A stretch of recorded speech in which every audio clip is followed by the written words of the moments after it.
get excited sometimes. Hood looks stupid. Sure is warm.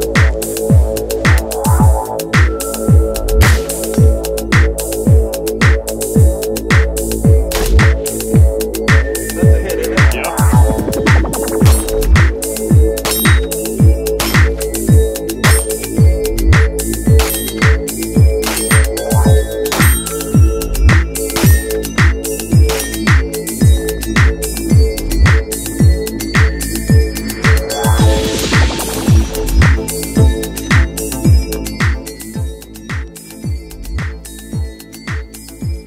I grew up partially in the 1970s, and back then we used to do some crazy stuff. Things which are considered borderline insane, definitely dangerous nowadays. Some of which I think, by the way, goes way overboard. Brushing up against what I call the protectionist culture. Yes, I've talked about that in other videos. But there was some really silly stuff that we did, you know, that was, I don't know, endangering our lives and, you know, our bodies at times. Let me see, just by way of example, riding in the back of a pickup truck doing 80 miles an hour with obviously no seat belts. Yeah, that happened on occasion. Riding our bicycles without helmets all the time. No one knew what a helmet was back then for a bicycle. Are you kidding me? You'd be laughed at. You know, I'd do extended bike rides all the time, sometimes 25 miles at a time. Of course, no helmet. BB gun wars. Occasional pellet gun would find its way into the fray. I know, it's crazy. We wore eye protection, but, you know, it's still... And there's kids still doing some of this stuff these days, I understand that. And just stuff that, you know, we did in the 70s. Kick the can after dark, occasional, you know, round of spin the bottle. Where'd all these things go? A lot of them are gone. Yeah, growing up in the 70s pretty much rocked. Some stupid stuff we did, though. One of which, by the way, by way of intro... shooting firearms without hearing protection. Yep. I will tell you, my dad was pretty good about ensuring that we had it on. Sometimes, though, just because we were lazy, we forget, whatever, we did shoot our guns without hearing protection. Stupid. Definitely stupid. Why? Because that is permanent injury that you cannot recoup later in life. Alright, welcome to a Nutnfancy, finally, hearing protection review, and I really like this one. Lots and lots of requests for them, and I'm finally getting around to one of my favorite high-value hearing protection sets. Here it is. Here's the package right here. It is the Howard Leight Shooter's Electronic Earmuff. Shooter's Electronic Earmuff Impact Sport is the model. Okay, and that was the shelf price at a particular store. You're going to beat that price as I go along here. This is what it looks like right here. Yeah, I got a few talking points on the table there. Just keeps me organized, right? Long-term test on these. I've had them in the inventory here in the Nutnfancy project, using them extensively for, I think, about 1.5 years now. Just ballparking it. Jumping right in. Ergonomics. There's a lot to talk about here. First up, as you can see on my paper there, comfort. Are they comfortable? Do they bug you? One thing that I refer to, that I will talk about more about, is gear transparency. Ooh, new Nutnfancy term being introduced now. Gear transparency means that the gear is so squared away, it's so well designed, that you forget about it. It's just becoming a part of your system, right? If the hearing protectors, or earmuffs, if you want, electronic earmuffs, are squared away, well designed, you don't think about them. You're thinking about shooting, you're thinking about reloading, you're thinking about the drill, you're thinking about the game, you're having a good time. I will say that the impact sports are just that. When they're on my head, they're comfortable, they're not bothering me, and akin to that is stability. Are they stable? In other words, are they going to be flopping off while you're running and gunning, as you see us do here in TMP all the time? Answer is no. They stay on your head quite well, in fact. When I talk about transport, I'm talking about portability. So you just pop them like that. That's how they transport. Okay? Pretty awesome, if you ask me. Stock interface. This might be a quick review. I'm trying to do that. Stock interface, this is very important, by the way. And this is one reason why I was motivated to finally, good gracious, man, it took me forever, get a set of electronic earmuffs. I really like the Peltor, I forget the, I'll annotate which ones I like. They're big they're big ear cups, but they have great attenuation. The problem is they have stock interference like crazy. As soon as you go shotgunning, even bolt gun, auto rifle, whatever, this is going to get in the way, especially if you're running an optic of any type. I don't see that problem with Impact Sports. If I did at one time, I've forgotten it. It's so minor that it's not a huge deal. So great job on designing the ear cups. The controls, this is huge, by the way. And I'm going to roll in another set of earmuffs that I don't like as much. And oddly enough, they're from a company that's, you know, makes a lot of great stuff. Peltor. These are the Peltor. You've seen these. These are called the military sound traps. They're very similar to the Tactical 6s, except they have a plug-in on the ear cups. Also compact, and they pop into, you know, a little transport ball like that. However, they're screwed up in several ways. And I'm just leveling with you guys. One is they have dual controls, one for each ear cup. Why do you need that? I've never really had the need to adjust different hearing levels. I guess, you know, I think the thought process is if you're routing some communications or a comm into one ear, maybe you want to really up the volume on that and you want to, I don't know, adjust to different volume levels, you could do that. Last time I checked, I only have one brain and I can only process one audible signal at a time, so to me that doesn't make a lot of sense, and I'll tell you it's been a complete hassle. I might do a separate review on these, I might not. They're not super recommended because, one, this switch is always turning on, the batteries are always draining, and then I'm always dinking around with it while I'm shooting. You know, I basically just turn them on full loud and then leave them, but then when I go back the battery's dead. Controls are really important. I want it to be simple, I want it to be straightforward, and I don't want it to be, you know, fussy.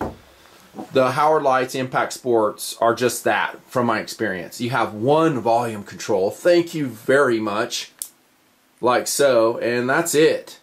Okay, simple. I don't need dual volume controls. I may talk a little bit more about that. Actually, that's under sound management. I'll talk about the volume. The color, as you can see, OD, very cool. I don't like yellows, I don't like reds. I like the tactical colors, yes. What if you have to use it in a tactical environment? I mean, I don't want a, you know, a loud color of a hearing muff. Are these a tactical hearing protection option? Define tactical. You know, if you're on a military team, maybe a law enforcement team, and you're going to be routing comms, again, this is probably not the unit for you. You might want to run one of Peltor's other units they have, and I haven't evaluated them, by the way, but they're more set up for that. The Howard Leight is, like the name suggests, is for civilians or for recreational shooters. I think you could flex into a bunch of different POUs, maybe not tactical and heavy-duty team use where you're routing comm links. As you can tell, there's really no way to do it. You have an audio jack for auxiliary input that you can put in there if you want to route an MP3 player, iPod. I like music, but I'm generally not listening to it while I'm shooting. The weight. You know what? I forgot to wait before I started the video, but I'm going to annotate it for you. You'll see it right there in annotation. It's very light. Okay, that gets back to comfort again. If it's a heavy hearing protector, or let me say electronic hearing muff, it's going to, one, it's not going to be stable. It's going to be coming off your head during run and gun. And as you can see, and like I like testing in TMP, a lot of movement. You know, we're going to prone, we're booking it down the road, we're hiking, we're doing all this other stuff. Which I enjoy, and it makes shooting more challenging. I didn't have these fall off the head once. Sound management. That's my term that I use. Sound management of the electronics in the hearing muff. I keep saying hearing muff. In the electronic muff. Are they good? One thing I have noticed is if you go full loud on the Howard Leight, you will get a little bit of feedback. Okay, so it starts to squeal a little bit. I have evaluated some very inexpensive hearing protectors before, and I absolutely hated them. Let me give you this little tidbit, and this is kind of jumping down to value. If you see ones for around $20, maybe even $30, I would avoid those. I would not get those unless you know from a very reliable source that they're good. Generally, they're not going to be good, and you're going to have some serious problems when you come to the talking point of sound management. You're going to have feedback, or you're just going to have, here's another part of that, is reaction. So here's the sound, is it going to attenuate or, you know, silence that sound quick enough for it to be effective? With the Impact Sport model, I found it to be pretty effective. Okay, I never said, whoa man, I just heard that gunshot. you know, and it just came through the hearing muff. It just didn't happen. Not that I noticed, at least. Attenuation, if we look at the back, we get real technical. 22 decibels. I like that. It's better than, you know, 20, I guess, and that's, by the way, I think the attenuation level of these military sound traps. Keep in mind, by the way, if you don't know this, the attenuation level, in other words, how much it actually silences sounds, doesn't really have that much to do with the electronics. Granted, the electronics are going to be amplifying the sound. They're going to cut that sound off rather quickly, hopefully. And if there is a fault in the design of those electronics, it's going to let that sound in. I'm not talking about that. I'm talking about the physical impediment of decibels into your ear. And that's a function of how the ear cup is designed. One, the ear seal. Is it going to seal around your ears? And more importantly, is it going to seal around your ears while they're wearing safety glasses? You know, so many times designers forget about that. That almost always the shooter is going to be wearing safety glasses. I find the ear cups on the Impact Sport pretty well designed. They're not perfect. Maybe a little bit deeper to conform around, you know, the temple portion of the safety glass would be a little bit better. But pretty good seal is what I find. Another function of that attenuation is how much foam is in there behind the electronic speaker system. I would say medium level foam. It's not a big heavy cup, and again, as a designer, we're kind of balancing things, aren't we? We want the highest attenuation level we can. However, you know, if we screw it up too much, we have an ear cup that's that deep, and now suddenly we just screwed up our ergonomics and it doesn't interface with stocks well. See what I'm saying? So it's a balancing act, just like so many things I review in front of the camera here in the Nutnfancy project. I think they did a really good job with it. For the amount of attenuation you're getting and the comfort level with the electronics, well played. Volume level. This is important to me, and here's why. I want an electronic hearing muff to go really loud. Why is that? Because I'm usually wearing double hearing protection. I have foam inner plugs in my ears. I'm that careful about my hearing, I gotta tell you. I mean, if you're shooting some big guns, you know, 308s, 50s, 338 Lapuas, that still is not enough, I will tell you. You're gonna wish you had more. And honestly, if I'm shooting that kind of stuff, I'm probably not wearing these. I'm gonna go to my really big non-electronic hearing protectors, trying to do everything in my power to preserve my hearing. Especially when you're shooting a lot. If you're, you know, on the range, maybe you're a range officer, you're a cop running your range, whatever. You're a military operator shooting lots of rounds. I mean, you really need to protect your ears because you're being exposed to that all the time. So, getting back to volume level, if I can crank it and, or at least adjust it to a very high level that during non-shooting phases, I can hear better. I'm stoked about that. Some guys will say, why don't you just take your, you know, your foam earplugs out? Why run them at all? Again, I'm looking for maximum protection. And I have found with that system, with a well-designed pair of electronic muffs, it is better than wearing non-electronic. As you see me here in the Nutnfancy project, sometimes I'm like going, what? What did you say? Before I upgraded these. With a Howard Leight, generally I can hear the guy talking if I have the volume cranked up. And yeah, even though electronics, sometimes you'll see me pop them on top of the head so I can hear even better. I know it's crazy. That's just the way I run them. Feedback, I already talked about that. And that is a sound management issue. If you turn them up too high, you're going to hear a squeal. I already talked about the Aux Port. You can plug in an MP3 player. I did it just to check out the quality level, and I will tell you it sucks. Don't expect bass. They're not a set of stereo you know, headphones. They're just not. Would I ever need that? Maybe. I mean, you could route like a radio in there. You know, like an FRS radio, UHF, VHF radio. It's just a standard stereo plug adapter, so that's kind of cool. Again, getting to the tactical POU, maybe not. Durability. I gotta tell you, they're pretty smoking. I've been really happy with them. Oh, let me back up. I'll get back to durability in a second. I totally skipped over power.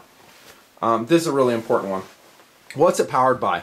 2 AAA batteries, and it goes in this compartment right here. Let me do it not in front of the tripod because I usually whack the camera in the process. There you go. This is a big plus. You have 1 battery compartment, 2 AAA batteries, and it's real easy to take the batteries in and out. And you guys who have not purchased electronic muffs before would might be going, well, duh. I mean, why wouldn't it be that way? Well, again, the Peltors are not that way. There's a battery in each ear cup, and it's a total hassle to replace them. You have to take the ear seal off, pop it, spend about 5 minutes snapping it back in, and it sucks. Poorly designed, and there's a battery in each ear because they didn't want to have to route a wire across. You can see the Howard Leights, by way of contrast, they route a wire so that battery power can go over to, you know, the opposite side muff.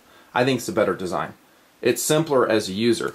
I mean, I've been out shooting with these and the batteries have died, as they sometimes tend to do. By the way, the battery life here is stated at 350 hours, and it has an auto shut off.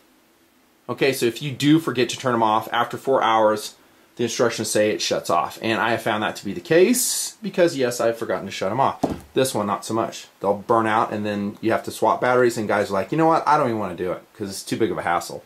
I'm like, I understand that. So good battery life on these, especially for the value level we're talking about, which I'll hit here in just a sec.